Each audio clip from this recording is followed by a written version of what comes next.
People are thinking in their own way, with their own background. It varies because of your background, your religions, and so on. But people think in some way, someday, when it's all over, you might go to heaven or hell or whatever it is you believe in, depending on your background. And in actuality, you don't go from being just an average, irritable human to heaven. And give thanks that you also don't just go to hell. Well, you kind of do, because you come back here. If you were irritable when you died, you don't become like an ascended master. You just become a dead, irritable person. It's true. And then you just come back. They go, how are you doing? I'm irritable. Okay, we have just the family for you. And they send you back. That's how this works. You don't like, oh, look, Mr. Irritable. But we're going to just peel off the irritableness and the gossipy or the hateful or the hurtful. And you're just an angel of some kind. We came into the earth plane by falling. It's a figure of speech, but falling. Descending in consciousness. Going from oneness with God and then forgetting. Choosing to believe we could separate. And then it just starts digressing. The separation started creating minor versions of itself. It started, just splitting off. Like fractal, geometry, fractals. So it just continued multiplying until we got here. And we sit around looking like separate human beings, and all we are is fractals from an original one. But we have to forgive the fractals. We have to forgive that I think I see you and I like you, and I see you and I don't like you. All of that is seen through veils. They're just illusions. It's an illusion to think that I'm separate from you. In the illusion, some of us have read more, studied more, processed more, grew more. That's just in the illusion. Jesus says in A Course in Miracles, I'm actually perfectly equal to you. No higher, no lesser. But in the illusion, it'll certainly seem like I'm a brother who's leading the way. Okay, great. But at the end of the day, we're all together. We're all in this together. We're all learning and healing and growing together. So it helps for us to think there's nobody that's further along, or worse for that matter. And if they are, the ones that are further along, they just deserve respect. You don't worship them. They only deserve respect. Like if I'm doing electrical work, needing electrical work at my house, let me call an electrician and respect them for their work. Respect the surgeon who knows a little bit more about how to do your surgery rather than you doing it on yourself. It just makes sense. So honor and respect those people that have studied, those people that have done some work. Honor the people that can teach you how to meditate or do yoga. Respect, that's all. Not to make gods out of them per se, not to make deities and worship them, but do respect them. Anyone who's further along in any subject that you need deserves your respect. If you don't, you're actually proving how much you disrespect yourself deep down inside. So it's a funny thing, because respect but not too much. It sort of sounds like that. Respect, but don't act like they have something you don't. Just give thanks for what they reflect to you.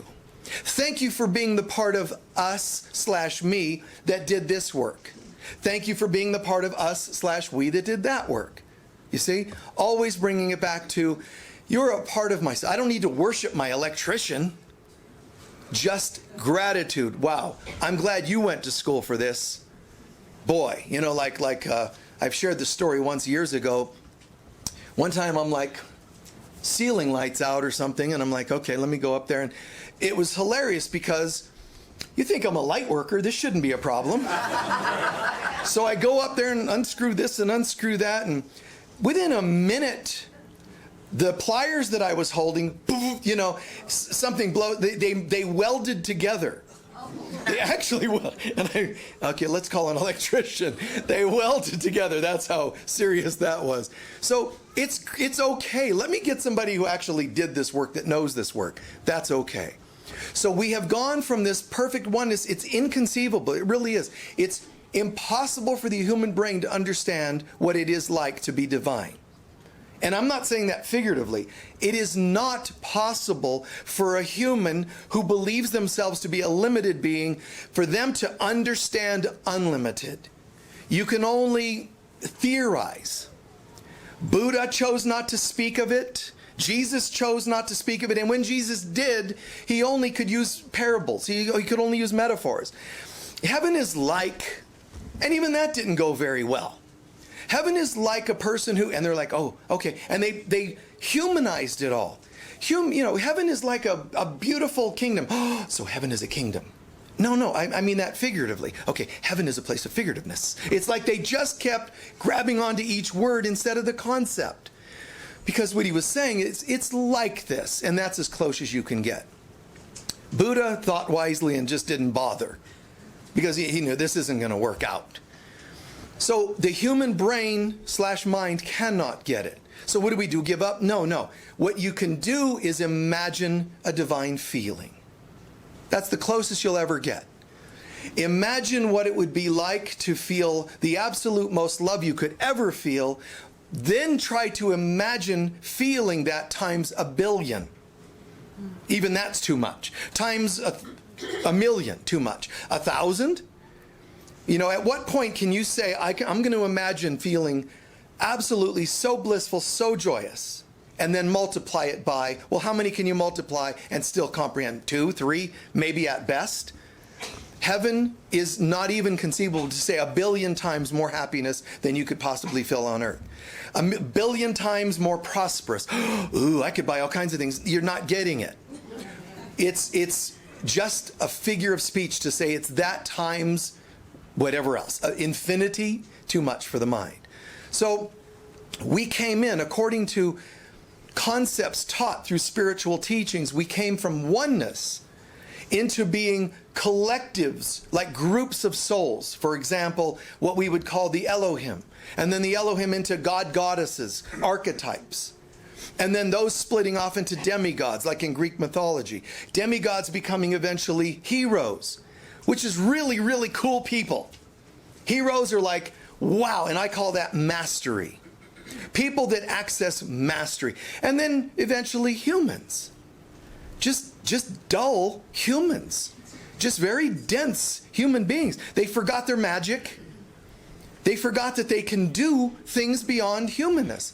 So humans have gotten to a place where if I want to move this to there, I have to use human force. I'll do that until I'm in my limited self too old or in too much pain to be able to move it, then I can't move it. All completely a world of limited thought or consciousness.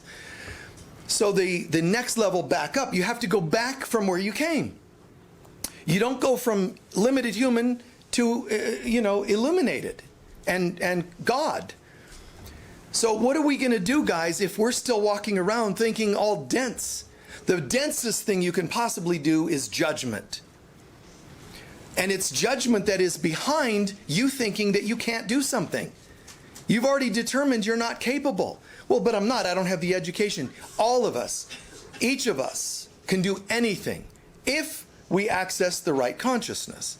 Anything at all. You can say, but I've never done this before. Access the right consciousness, and you can. There's going to be moments where you slip and trip, like when you're learning to walk. You might, weld your pliers together. You might, a snafu of some kind when you're parenting, and then, oops, I probably shouldn't have done that one. I'll try this another way. Whatever it is, but practicing to access the best you understand divinity.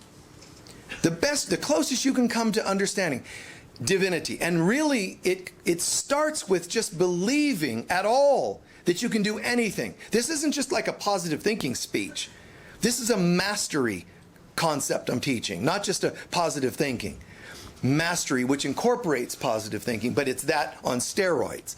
It's to realize if I'm a single parent, male, I can still understand my female children. I'm a single parent female and I can still understand my male children because I don't believe that I'm a limited being. You just shift gears.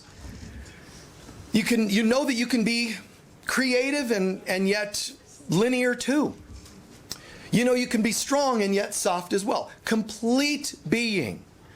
Humans have forgotten this. Now, I have to tell you, I have taught mastery for years and years and years. At the same, lifetimes really, but sometimes in my life I have thought and felt, wow, this is so easy to teach that clearly people are going to catch on. And even in some of my own students, they could have been studying for 10 years. They could have taken mastery workshops 5 times. Doesn't mean they're going to get it. Because the thing we call gravity is not just a law of physics, something that's pulling you down. It is a state of consciousness. So what's stronger than the law of gravity is the consciousness of gravity. That all of us, human beings, have this tendency to be pulled down, to be pulled into limiting beliefs. So you can take a workshop and go, I believe it. Okay, I got it, man. I believe it. I can do jumping jacks even though I'm on 150. I believe it. I can manifest prosperity. Michael said I can think positive and this will happen. He said I can do this and that'll happen. And he's right. Wow, look at this. It doesn't matter. Another day, and gravity's pulling, always testing us. In religions, they always identified, because you're either a spiritual being, have a human experience, or you're a human having an occasional spiritual experience. And you have to decide which one it's going to be. Most human beings don't even believe in spiritual experiences. But those that do, it's like called a random, occasional, rare miracle. Those are the majority that even believe in such things. And I'm saying, no. We're spirits, and only spirits technically, but we're spirits having a human experience. We zipped on these bodies and went, whoa, what in the hell happened?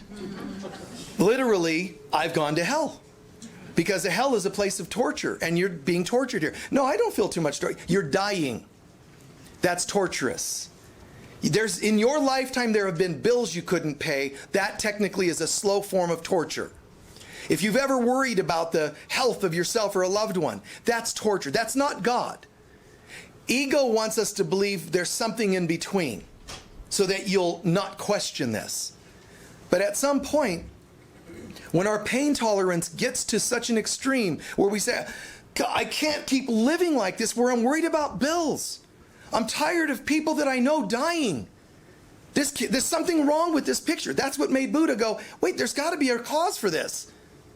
I'm going to go on a search, absolute commitment to searching the cause of suffering. And he comes up with it. What did he come up with? Oh, it's karmic and you can't do anything about it. No, because that's limiting beliefs.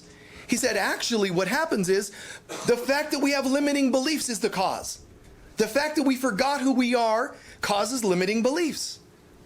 So he catches on and realizes this has to be undone.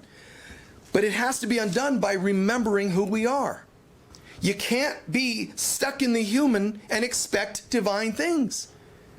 You have to start piercing through the veil and grabbing hold of divine things, start anchoring them into our being, and then we start seeing reflections of divinity.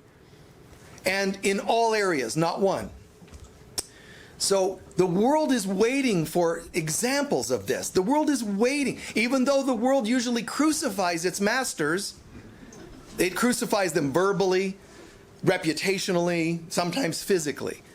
But someone's got to step up. Someone's got to step up and say, wait, I don't believe that. And sometimes they take shots. They're going to take shots because that's this world. The world is a place of gravity, of the grave, it means, and it's going to try to say, no, we don't want any, that too much light.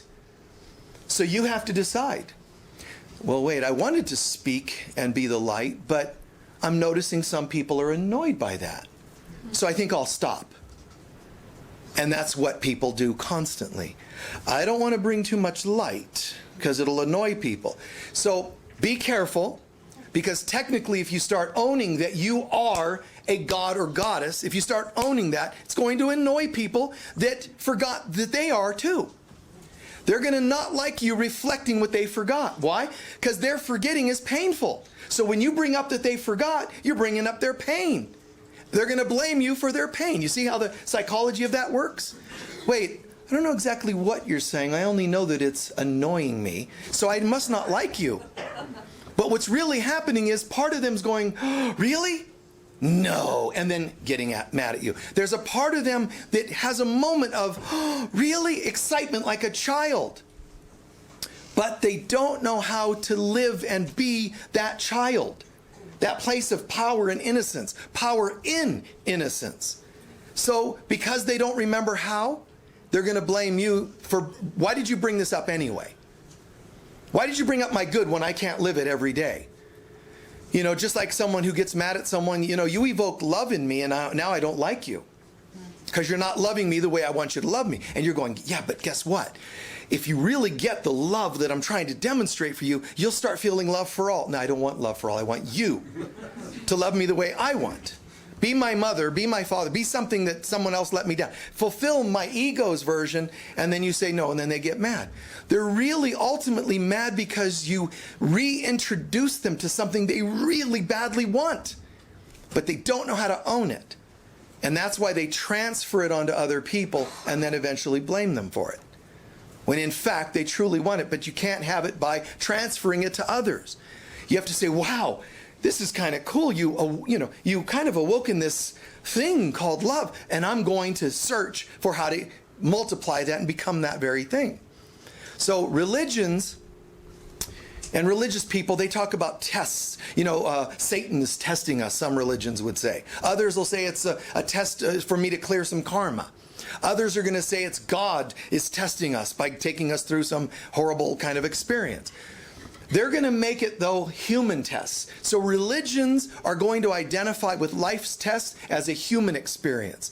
Mystics understand it's deeper. This is a spiritual experience. Spiritual people understand spiritual tests. Religious people, it's just human tests. All kind of at a place of ignorance, but I guess it's better than nothing. But if you want to be a spiritual being, you have to start seeing tests as a spiritual test. This is a test in consciousness, not external things. When Jesus said, you know, this is my blood, this is my body, in A Course in Miracles, Jesus reiterates and says, man, that was morbid, the way you guys interpreted that. Because they actually made it of a body. And then if you make it of a body, then you're making it about his suffering, which is why they make teachings and masses out of the suffering of Jesus, for example, when in fact, he's saying, what if it's a spiritual thing I was saying to you? What if, when I say of my body and my blood, what if it means live as I lived in consciousness and in your very blood believe who you really are, like down into your bones even. What if it's a figure of speech? And it is. What if it's a metaphor? And it is. A deeper meaning. What does it mean when I say, I'm going to give up my life for you? Do you think I'm talking about just this body? Well, you said give up your life and then you got crucified. No, everything is deeper. So go with the deeper meaning. So when he says, I'm going to give up my life for you, I don't mean this thing that I don't identify with. I'm talking about I'm giving up my life. Meaning I'm dedicating my life for you. I'm here to teach you. So it becomes good news instead of morbid news. I so love the world that I sent my beloved child to be slaughtered for you people. Wow, like, is there any other location I can go? Because heaven's not sounding really good. If it's ruled by someone that goes, let's see, let's get you to be crucified and beat up and then crucified so that people know I love them. Like, how would we even interpret that as loving? Right? It's just so bizarre. So, if you interpret things spiritually, you can start to understand the love of God, the love we're supposed to have for each other. It's easier to forgive when you understand the deeper meaning of things, because you start to look at the spiritual meaning. And every time that human beings sit down, they kneel, however they do it, they pray, believe it or not, most human beings are asking for a fix of the body.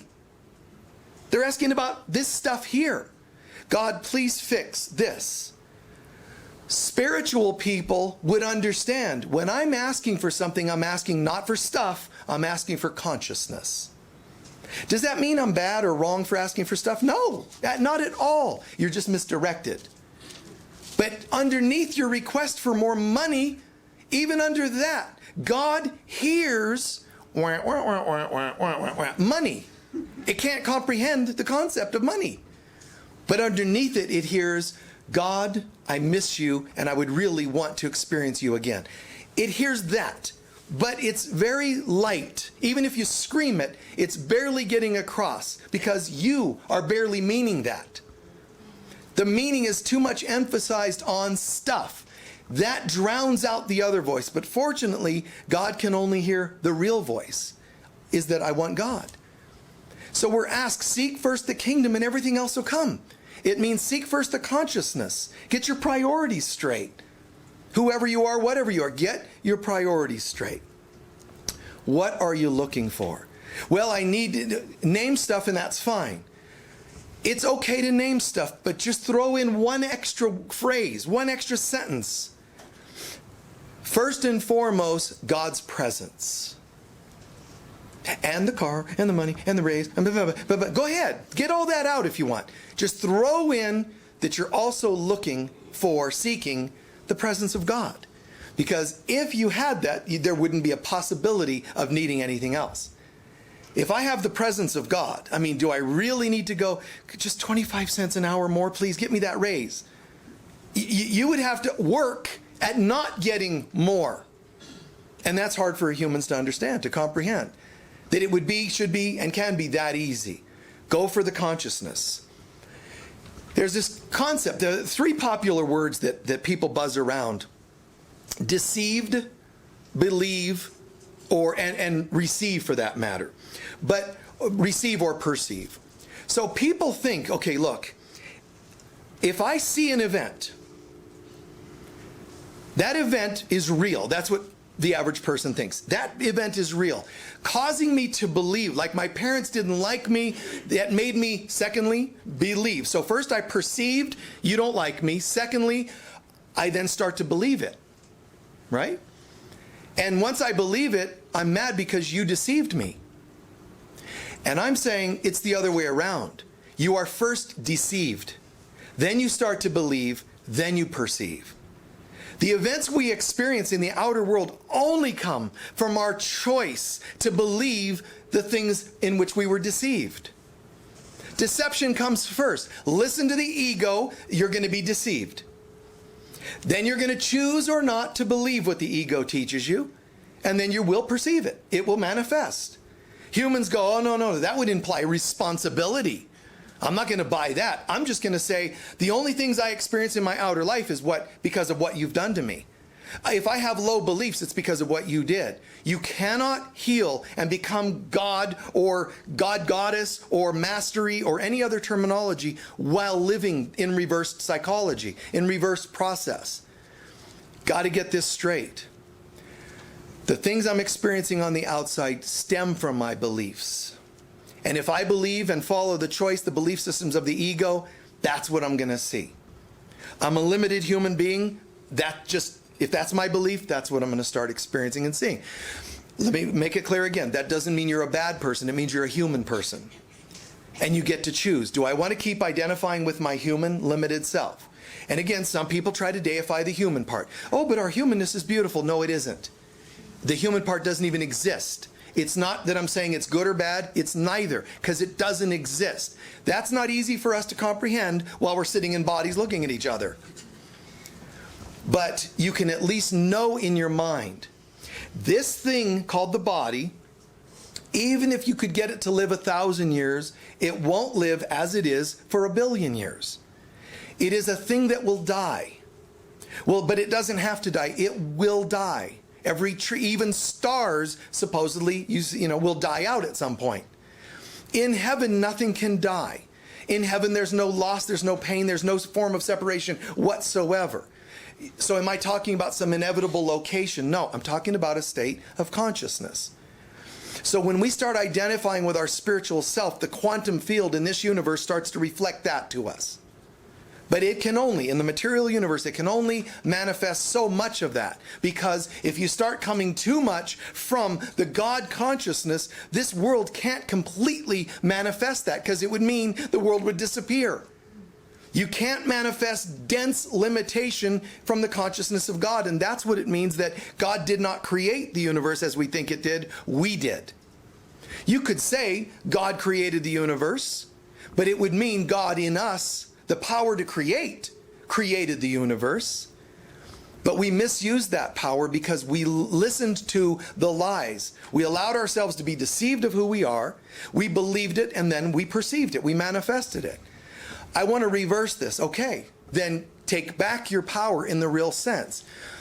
When you and I walk around the world saying, God, I would have a much better life, but someone took away my power. My parents, my husband, my wife, they took my power away. You can't give your power. You didn't create your power, therefore it's not yours to give away. When you say someone took my power away, nobody can take power that isn't given to them. That's why Jesus said, when Pilate says, do you not realize I have the power to have you crucified? What did Jesus say? You don't have any power other than what I give you. Bam! Like, bam! I love that. Like 2,000 years before people start using this concept and applying this concept, he already taught it. You don't have any power that I don't give you. Okay, wait. Oh, but that's Jesus. He's special. No, he's not. He's showing you how to live. So imagine saying that to someone, some ex that's dragging you through court. I'm going to take the car and the kids. You will not take anything that I haven't decided you can have. And I'll let you know. I'll get back to you on that. They can't actually take. We're doing the 12 days and nights of Christmas, some of us, the process. And, there's stages of what we're doing in there. And some of it's about looking at old patterns and wounds. And, in the wee hours, I woke up in one of the nights just seeing some old things where moments of hurt and I'm like, wow. And then another piece would come up and another piece. And there was a moment, it was kind of funny. After about an hour of this, at about, I think it was 3 something, about an hour of this, I'm going, this is interesting because I know it's an illusion. I know that this is memories that are coming up for you. I know that. And this is wonderful. So I'm doing the process, forgiving and blessing. Got it. Doing all the good work. Yet I still felt for a moment, can I have some happy thoughts too? I'm just saying, it's been an hour and, there was a moment where I'm like, geez Louise, like, come on, like, this is like the 50th piece or memory. You're going to have those thoughts too. Take that and surrender that as well. And I did. You can wish it weren't happening. I wish I didn't have these things to have to heal. Great. Thank you for sharing. And get back to work.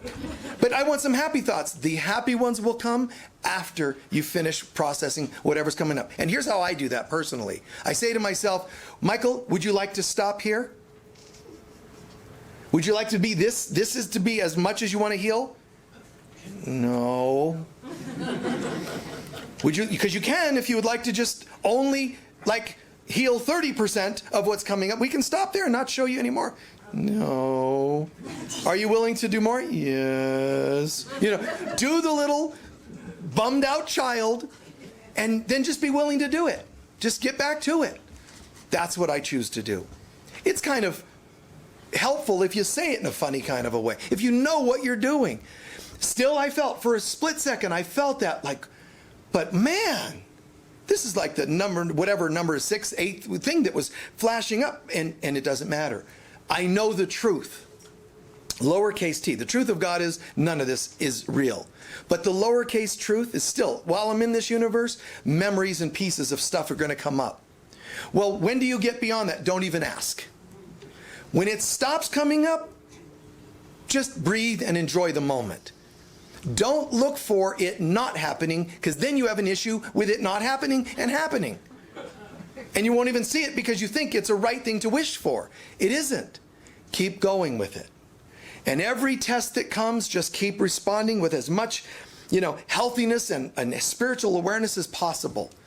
And then on its own, it's an organic process, it will fade.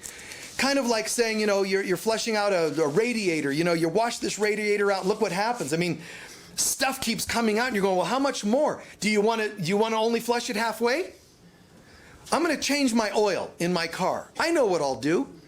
I'll just drain half of it out, put oil, half a container of oil or whatever in to help fill it again. Seriously?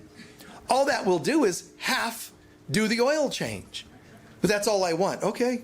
Wow. Does that even sound sane? In some regards, it's almost like choosing half an infection. It doesn't really make sense. Would you like to clear that all the way? And some humans know, But if you're the sane part of us says, yes, I would like it to be completely clear. Because there's something about it. There's something about fasting, cleansing, colonics, mind changing, or whatever other form of cleansing of the past that you're doing. You know, it's kind of cool. It's kind of an annoying thing for some people to have to do some chelation or to do a colonic or to do some fasting. It's a little bit of an inconvenience. But when you do it, if you were to complete it, most people would not say, you know what would have been better than this is doing it half. Yep, I would, just go get a colonic and think that. Could I have half of that back, please? Nobody's ever said that. Why would you want half of your old thought systems back, half of your resentments back? Just hang in there while the stuff's happening. Dedicate what you can to it without hurting yourself or anybody else. Dedicate what you can. Once you've cleared, if I become clean and sober in a 12-step program, I'm talking clean and sober in anything, codependence, drugs, alcohol, anything.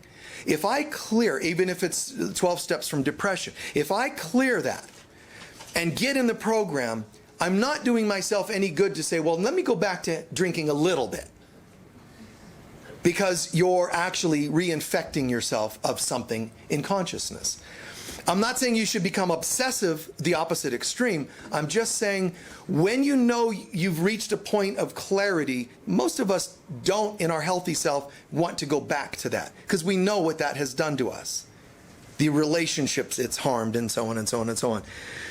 So we have to shift gears and realize we are waking up. Do we want to do this slowly or do we want to start getting quantum leaps of awakening? Let's assume we choose quantum leaps. Then here's what you have in store for you. There's a phrase that I've used often. It's called king, warrior, magician, lover. King, warrior, magician, lover. The king is like your mental chakra, warrior, root. King, warrior, magician. The magical, the God self. For now, there's the God self is ultimately in the upper three chakras, but king, warrior, magician, lover, the navel chakra, the emotions. We're supposed to be that and more, but on the human plane, most of us can't be any bit of any of them. Most of us aren't warriors at all. Kings and queens at all. There's the female equivalent, queen, warrior, priestess, lover. But you're supposed to be that and more. You're supposed to be beyond the archetypes of these things. And we broke down, and we broke down, and we became nothing anymore. And at best, some human beings can access a portion of one of those. When I say one of those, what? One of those attributes, one of those archetypes, but it also means one of those chakras. How does that feel, if, like I said, about cleansing halfway? Taking back half your stuff after you've cleansed. It doesn't make sense. So why would you want to go, yes, I'm a warrior. Okay, where's the king, the lover, the magician? I didn't know those existed. How could they not? How can our ability to access something only be a portion of an access? The universe is waiting for your human self to not only own a proficiency in one center or another, but then become all of them. Every person that knows how to be a king, a leader, a queen, a leader, needs to also know how to be a lover. And I'm talking not just like in some specific talk. I'm talking about lover, affection, sensitivity, all kinds of forms of love on an emotional level, sensitivity level. So the king has to be sensitive. The magician can't just be like spaced out. I'm just so in my heart chakra. And your knees and your shins are bruised up because you trip over things all the time. Show up. Be the magician, but also be in your body. You know, I'm a magician. I know how to pray. I know how to call upon this. I know how to work magical things. It's wonderful. And, except you have a flat tire. So I'm out doing a spell now.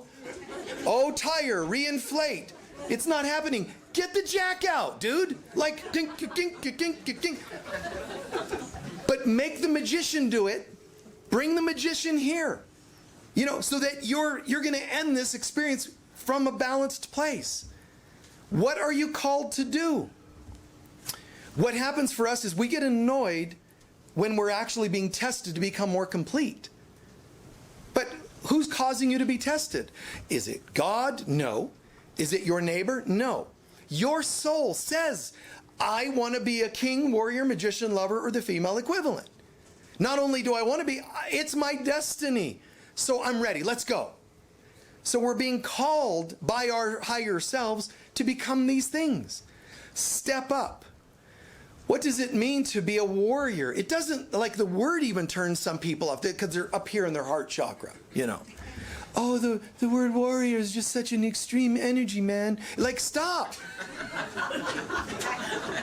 The warrior, you don't have the warrior. So you brought the magician into a courtroom and got your butt kicked.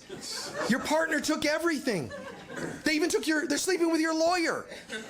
You lost everything because you didn't show up. The warrior means you're present, you're in your body, you have vitality. See, depression is often not accessing the warrior.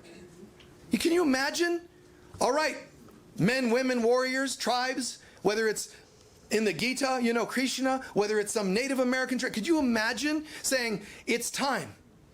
We have to fight off a force that's coming in and destroying people, men, women, and children. Let's fight them off. And some, you know, taking somebody in that's like, I just want to feel. No, get in your body. Get in your body. Show up. Oh, this is all just, that's Arjuna in the Gita. Oh, Krishna, this is just all so intense. And, you know, what did Krishna say? He didn't go, oh, I'm sorry. By all means, let's all just meditate. Krishna said to Arjuna, what are you thinking? What? Now is not the time to be bringing up this weakness. Show up, dude. Show up. We have a thing to do, whether it's changing a tire, dealing with a lawsuit, or whatever. Show up. Can you imagine someone going, well, I sort of lean towards depression, you know, and, you know, I'm just not. He would say, get in your body, and you wouldn't be. The reason you're depressed is because you're afraid to be in your body. You've been hurt or seen misuse of warrior energy, and it broke you. But that's not your God self. So even if you've been broken down, can barely move, chronic fatigue, depression, and so on, that's not your destiny. I'm not saying make yourself become full warrior now because you could burn out because you're now subject to that belief system. But I would say, you know what? Tell you what, you can't do it, that's okay. In the Cathar Wars, when the church was persecuting the Cathars, Knights Templar and Cathars, and killing them all, there was a point where one particular castle, one particular fortification, everybody was dying. They started putting the women on the catapults. Now, did they just go, oh, we're cooking or some stereotypical thing? The women got on the catapults. And what's really funny and amazing is the leader of the forces against the Cathars ended up getting killed by a woman shooting a catapult at him. You know, and I think it's funny because when someone shows up, anything can happen. And it was not appropriate for the leader of that supposed holy crusade to be killing people the way they were for their religious, spiritual beliefs. So you show up. You got to show up. What do you think it is when they talk about a car accident and a child trapped under a car and some smaller frame woman lifts the car and gets the child out? What is that? That's the warrior. That's not the queen. I might break a nail. That's not the queen. It's not the lover. The warrior. Show up. It's good for your immune system. It's good for your energy systems to learn to show up. Don't show up in the way I would tell you to show up. Show up in any way you can.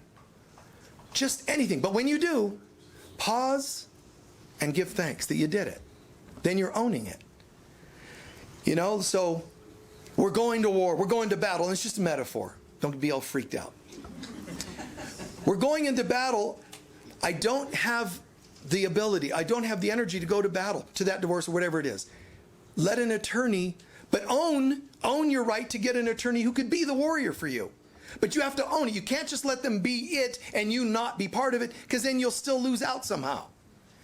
You still have to show up, and you and God create that attorney that has the backbone and the integrity you're looking for. And if we're going to ride into battle and you say, I can't, then do us a favor. Sit right here. I know you're physically incapable or emotionally incapable. That's fine. Just sit right here and put arrows in the baskets for us. But when you do, you did as much as we did. You're not doing lesser. Do not think, I failed, I couldn't do as much. Do anything and it's 100%. You see what I mean by that? Give yourself credit for anything you can pull off. And don't understate it because it's not the same as somebody else. Look at how you can bring this into manifestation, how you can pitch in. The lover, the emotional center, counting upwards here. The lover, what does that mean? Oh my God, it's not just like a romantic love, but it's sort of romance, but it's also the person who's capable of getting in touch with family of origin issues, because that's still human love. It's also the sensitivity. My son needs this, my daughter needs that. How can I be helpful? You see? That's the lover. But it also means sensitive with your lovers, your partners. Physically, affectionately. The lover, it means healer and sensitive one too. Empath could be the lover in some sense. And the king or queen, what do you think the king or queen is? The one who knows how to make decisions. Not does the decisions, the warrior makes decisions, clarity. And some people, I can only really make one decision every other year. No, you can make 5,000 per minute. Oh, but you don't believe that yet. So let's back off. Let's start with one occasionally. And then try to increase the number. Try to realize you can conceive of great things. The inspiration is the heart center. But the solar plex needs to take inspirations and focus them like a funnel and put them into action eventually. But the mind has to organize the thoughts. If the mind overthinks the inspirations, it starts killing the inspiration. If the mind doesn't think at all, the inspirations don't even become anything. They just blow away. Because the air element of the heart and inspiration, it just blow away because nobody's grabbing it. So the master of the mind, the king, the queen, they will say, here's what I need done. And they say, let's go. I would like 5 of those. Let's do this. I'm going to do this and so on. If you decide to make changes in your life, I'm really fed up with whatever it is. Let's say I'm not making enough money. What are you going to do about it? Now you need the king and queen. The magician can say, I'm ready for a change. But if the king and queen don't put those changes into some form of focus, it blows away. So the king will say, magician, what are we going to do this year? Any suggestions? Because they trust the prophecy of the magician. And the magician's in your heart saying, hopefully you want to get inspiration from God. So the magician says, what would you have us do, God? And the magician gets an idea. It could just come as random thoughts or inspirations or synchronicities, but the magician gets this. We're going to make some changes in our income. Great. The mind, if you have one, says by June. See what happened there? Instead of like, okay, let's wait. Let's just sit here and wait. The mind's going to say, thank you. All right. It's like a leader of a nation getting feedback from its advisors. It still has to decide when and how. And then it gets the forces to get it to happen. The actual external, now let's do it. But the mind has to be focused. And you are a king and a queen. Even if you're a male, you're a queen. Even if you're a female, you're a king. Because they're the same. They're only terminologies. The leader, the one who focuses. And the magician is not the superstition version of, it's not I of myself am a magician. The true magician knows how to get its guidance from something greater than anything here. The magician knows the humility of what would you have me do? And it gets these ideas, inspirations. And the magician or priestess is in all of us. And we can misuse that energy. And we can also not use, which is a misuse, that energy. But we're all destined to be able to pull all these together, to be all these things. Think about which one you're weakest on and work on it. You might say that would be too much work. Let me start on ones that I kind of have half together. hey, that's fine. Do that. Whatever you will do, jump on that one. Doesn't matter which one you start with, but start somewhere. Say to yourself, how do you rate the king? How do you rate the magician, the warrior, the lover? How do you rate those categories in yourself? It doesn't take much. On a 0 to 10 scale, look at each. See which one's the weakest. It shouldn't take much. If you really, really, really can't be honest with yourself and get some numbers, ask your best friends. Oh, that. You know, they'll be like, we've been meaning to talk to you about that. Your partner, lover, nope. You know, you could work on that a bit. Or your children, or, you know, you use the metaphor of how am I reflecting this to the world? Am I showing up? Does it feel like I'm really, truly integrating all these pieces? Am I really pulling that together here? And ask yourself, do you feel balanced? I really do, you can say, potentially. I really do. I feel like I know how to get inspiration and I know how to bring it all the way to the root and implement it. I know that even if I'm not in a good mood, but something needs done, I will put on a coat, walk outside, and do something. I can't do it all because I'm tired. Do something. And I put something together so that you can walk in the house and not go, fine, you know, I did that because Michael said I have to. Then you will not gain from it. You have to be able to go, you know, that was kind of cool. I focused, I stepped up, and I got something done. And I thought I couldn't do anything today. Make it food for your soul. Make it exciting. Make it something that feeds you, because it will. It will feed you on many levels, known and unknown. When you depress the thoughts, meaning you're coming from the ego, like I said, being deceived, then by the time it manifests into believe and manifests into perceive what you see, it's not going to look good at all. Listen to a different energy. Listen to something that excites you and tells you, you really did great here. You pulled something, you stepped up and did something. That doesn't mean you can't do more, but I got it. Start with breathing in and giving thanks for that. Then more, as they say, will be added. So you're preparing to start a new year, and as I'm going to start heading towards the direction of wrapping up here. You're heading towards a new year. What is it going to look like? The same old, seriously? You know, fortunately, there's even a few days left before the end of the year. Get in the 12 holy days and nights of Christmas. Join us with that. That's a process we're doing in the Friends of Michael Mirdad Facebook group. So you're welcome to get in that and do that. But that's fine if you don't. The new year is coming. I just recommend do an inventory before the end of the year. And if you watch this in June, do it in June.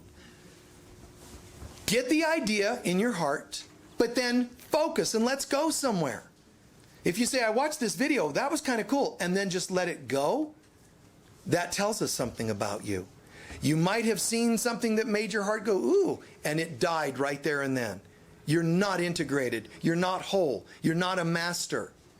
But if you can say, I really like this, and then be able to say, okay, inventory by the end of today, initiating by tomorrow. That's pretty cool. I'm not telling you to literally make your agendas short term like that. But the longer term you make it, the more chance it'll blow away. Just step up. It's right for you. It's your inheritance to be this thing. Get in the habit. You're still allowed to have bad days. You're still allowed to say some days, I'm not going to do anything. But just start making it a habit to get inspiration, focus, feel it, and implement. It's called mastery. Before you become God, one with God, you got to go from human. And you got to start becoming what you once were coming in. Go back to superhuman, the heroes. That's mastery. Then you go from mastery, another step up. And it's going to start getting into God, Goddess consciousness. That's still not your total self. Believe it or not, Christ consciousness still awaits. Complete awareness and oneness with God, the I am presence. But you don't go from a human who can't do anything to divinity. We came in losing gradually our consciousness of who we are, and we go back the same way. So start off, it's maybe too much to say, let's all go now, oneness. It might be too much. So what we do is, why don't you start at least becoming a hero in your story. Start becoming a master, a king, warrior, magician, lover, or the female equivalent. Just step into that. It's the next step up. Inevitably, the easiest way to do it, you have two ways you're going to do it. Effort, I'm working it, and that's not bad. It will work. The other is call on the light of God and do it with God. And it'll make the journey easier. Because now I'm inspired with each what I should do in this moment. I bring God into every particle of who I am and let it guide me. Not just say, okay, I'm going to decide how to be a warrior today. Ask for inspirations. Ask for the power to work on your 12-step program. Call on a higher power, as they say in the program. You could try to do it yourself. Anything that I'm describing, you can try and do it yourself. And it is something you can accomplish. I will tell you, it'll take longer and it'll involve more effort. Most human beings don't even catch on to this and try it. And I'm telling you, it is inevitable. So why not just do it? I've shared thoughts like this before, but anything I've ever done, if you taught me, if you said, Michael, I'm going to show you how to play a keyboard, which I don't know how to do. Michael, I'm going to teach you how to do a bow and arrow, which I don't know how to do. You tell me, if you tell me from you to me, and I try to effort to do it, okay, maybe if I do this 100 times the arrow, I'll get better. I will eventually get better, right? Practice makes perfect. But the way I've always done things, and this is really interesting. You know, I took martial arts when I was a kid, and Kung Fu was kind of cool. And the teacher, before I was even one belt up, had me already assisting and teaching. How are you, man, you're catching on fast. And he was bewildered and in wonderment of, wow, you like catch on to this fast. How does he do it? I listened and I watched. So when I did, if you told me here's how you play keyboard, if I try to memorize, I really, it doesn't work for me. But if I try to catch on to what you're doing, I start doing it. I channel you. So I watched the martial arts teacher and I started getting the feeling. If you're showing me how to play a drum, a single drum, a drum set, whatever it happens to be, if you're showing me, I listen. So if you do this thing on a drum and da-da-da-da-da-da-da-da-da-da, oh, it's too many notes, that's a human. I can't possibly do it. And so they'll just hit the drum once and give up. What I do is I listen. Forget the drums for a second. Do that again. Da da da da da da da da da da da da da da da da da da. I get it. Da da da da da da da. Oh, there's a feeling if you think about it. There's a feeling to that. You get what I mean by that? Besides the rhythm, there's a feeling. It's like a sing-song. Da da da da da. And it could be language you're teaching me. Da da da da da da da da da. I listen to the feeling, if that makes sense. And that's one way I learned to just do things quick and instantaneous. I'm not claiming to be great. I'm just saying it's how it worked for me. I listen, I feel, I channel the person themselves. At times in my life, I would sing, not professionally, but if I heard someone sing, if I heard notes, it could be, or it could be, high, low. If I hear it, I can do it. I just imagine doing it. I don't imagine doing low notes to try to simulate high notes. That wouldn't make sense. I don't want to simulate strong masculine when my little girls are struggling and need something down here while they're playing dolls or whatever. So I would switch gears. What do you need right now? I'm just really broken, and I'm coming from a lot of wounds in childhood and abuse, and the person's got anxiety disorders. You don't show up on, well, how are you doing today? You just took them out of their body. Step in. What do they need? And sometimes, hand, how's it going? And they start crying. Wow, we didn't even start the session yet. And something's happening because I'm channeling you. That's all. I'm channeling you and us. That's what starts to happen in mastery consciousness. Tuning in, listening, feeling. A good surgeon, a good doctor, they know how to sense what's going on. I saw a sign once in a clinic and it said, these particular types of doctors have really got to be the greatest of all doctors because their clients can't tell them what's going on. Do you get what I'm saying there? You have to feel it. You have to tune in. What kind of client does that apply to? Children, little ones. They can't speak, right? They can't speak. And, but also this sign I saw was in a veterinary clinic. So it applied to veterinary doctors, you know? So it's kind of cool. Veterinarians, you know, it's like, wow, you have to just try to feel what's going on. And if I don't care if you're selling clothing, you can just sell them what you're supposed to sell them to get stats up for that line of clothing. Or you learn to know what they would like. You can just feel it. Everybody's going to that place to be able to just know. The doctor didn't have to ask. I'm not saying they shouldn't ask. They can ask, yes. But they also just know.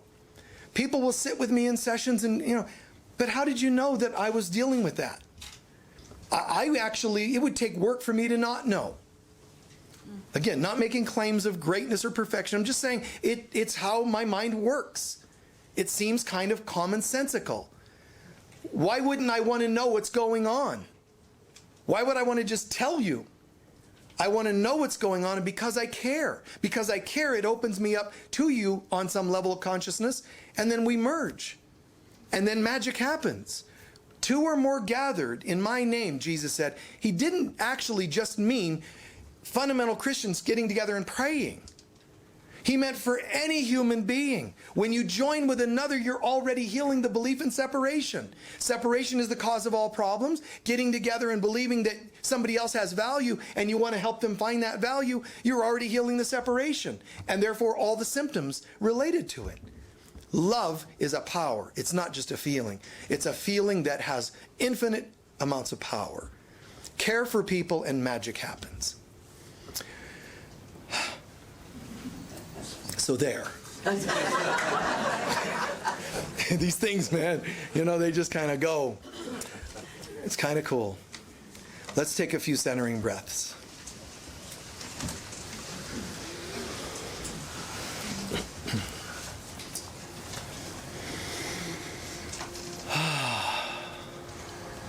Relaxed breaths, surrender, ease.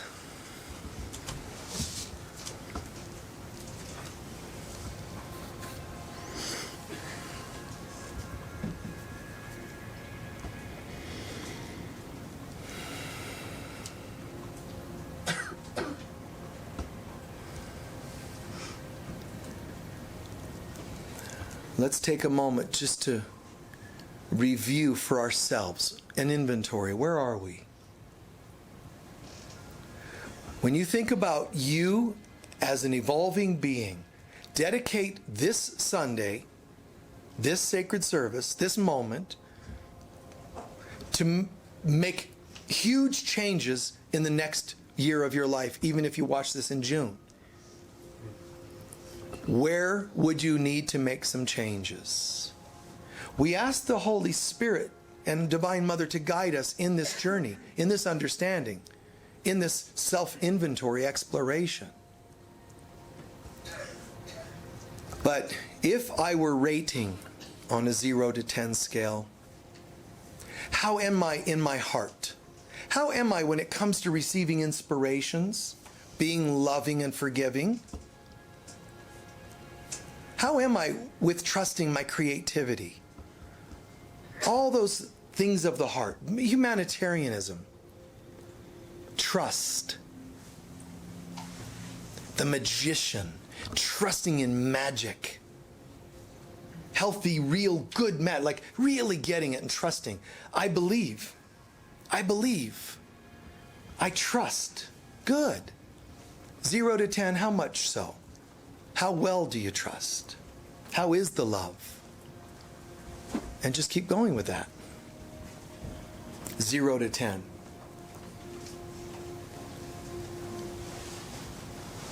Don't condemn yourself if it rates low. Just go, oh, okay, got it.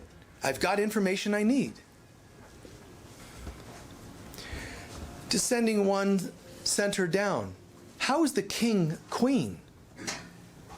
the focus, the fire, the willpower, deciding, that decision maker, authoritative, the one that sets the rules, sets the boundaries, decides, hey, this is done. If something abusive is happening, hey, this is stopping now. Do you feel comfortable with that? Does it intimidate you to imagine stepping up like that? And if you do step up, can you do it without being mean? Being overkill, the king and queen? Can you just say it with authority the way a king or queen would, a leader would? It knows. If I say this, it's going to be that. It doesn't have to fight to make it happen. It's clear. This is the way it is. Can you feel that comfortable with that? Do you make decisions? Are you decisive? Do you put deadlines on things you want to change, or do you keep it all open-ended so that the people, so to speak, within your civilization, within your kingdom, run amok? Or do you step up, set rules, boundaries, guidelines, clarity? What about the lover? How do you rate? Again, not just romantic or intimate partner. What about the sensitive, the healer? It's knowing what a partner needs, but it's knowing what people need, your clients need. The lover. I love. I feel, I sense, I get it. The one that says, how can I be helpful? Doing in the world by content, not form. Doing in the world what you would do with a most beloved partner. Just different form. It's still, I want to be there, I want to help. It's the one that wants to be a good child and a good parent, a good healer, all of that. How do you rate? And the warrior, how do you rate? Powerful, get it done, move, actions, actual getting things done, following through. And it isn't just external things. Even the commitment to your sobriety is a warrior. You step up and you make it happen. You say no to those things like codependence. It's not just the one that's going to decide to say no, the action. The warrior sometimes is wrestling, fighting people off in the battlefield. But if it's the battlefield of life spoken by Krishna, or Jesus, who talks about the world being like a battlefield, what are they talking about? External wrestling? No. Bayonets and knives? No. They're talking about manifesting what you know to be right. But it means inside warrior, not just outside. Wrestling addictions, wrestling your ego, not literally, but believing that you have enough strength to deal with things, like your own self-doubts. Just say no. Not going to happen.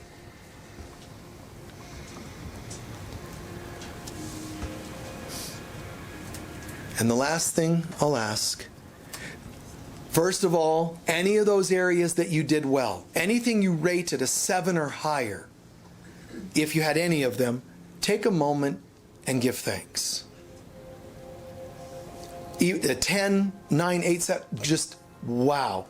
I'm really grateful that I can see that goodness in myself. I don't even need other people to substantiate it. I can see it.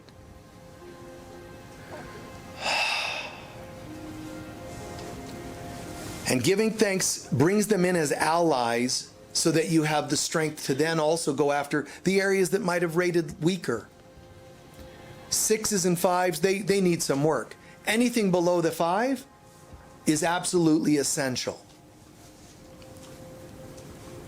But right now, ask yourself, which category or categories you're willing to start working on. If you say all four, you're going to overwhelm yourself and not do any of them.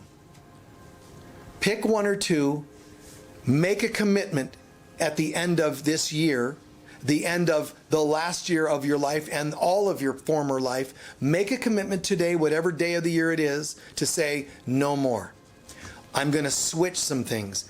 Pick some things you know you'll do. That's ultimately the healthiest form of a New Year's resolution.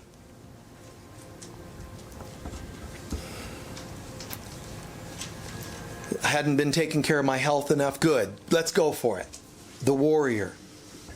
The warrior also has to pick up the phone and call around to find out who is a good chiropractor or surgeon or whatever you're looking for. Take care of business. Figure out which of these are weak. Make plans to do something about it. Write this down today in this room, online. Do it tonight, but write it down, pin it up somewhere, and your plan of action of what you'll do to bring this and turn this around.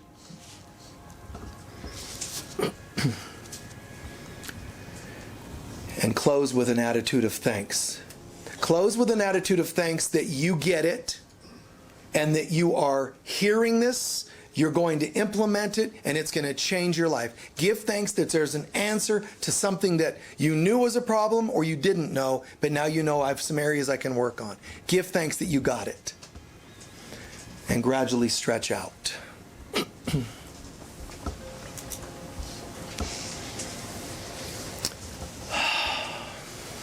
Very good.